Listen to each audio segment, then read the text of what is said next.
Is suspended for Election Day, but you still do have to pay those meters and be safe. Don't text and drive.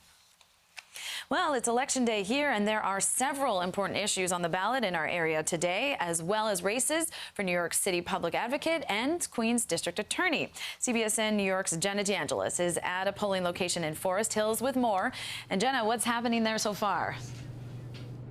Well, Natalie, I could tell you the minute this polling place opened, some early risers were here to cast their ballots. Now, we have a closer look at those two races you mentioned, the Queens District Attorney and the city's public advocate, along with some other races that people have their eyes on. Democratic Queensborough President Melinda Katz and Republican Joe Murray are facing off for Queens District Attorney. Both are looking to take the place of long-serving DA Richard Brown, who passed away earlier this year. Larry Levy, Executive Dean of the National Center for Suburban Studies at Hofstra University, weighs in. This is of interest to me and to, I think, some, again, political insiders, in that it's a barometer of where the Queens Republican Party is. It's also of interest to many because it follows a tight Democratic primary, with Melinda Katz defeating public defender Tiffany Caban. So this election may be over, but the organizing does not stop. Another race people have their eyes on, New York City Public Advocate. Democratic incumbent Jumaane Williams is looking to keep his seat against Republican Councilman Joseph Borelli.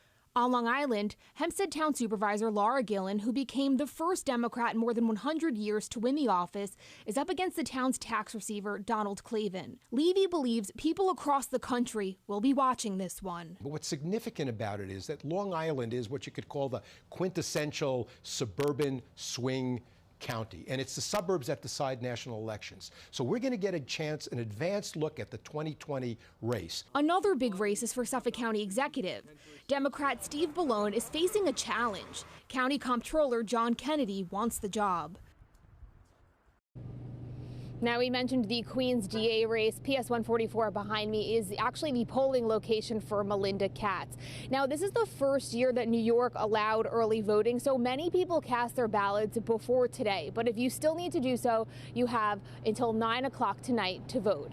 In Forest Hills, Queens, Jenna DeAngelis, CBSN, New York. Well, thank you, Jenna. And New York City voters will also decide on 5 ballot questions. The first issue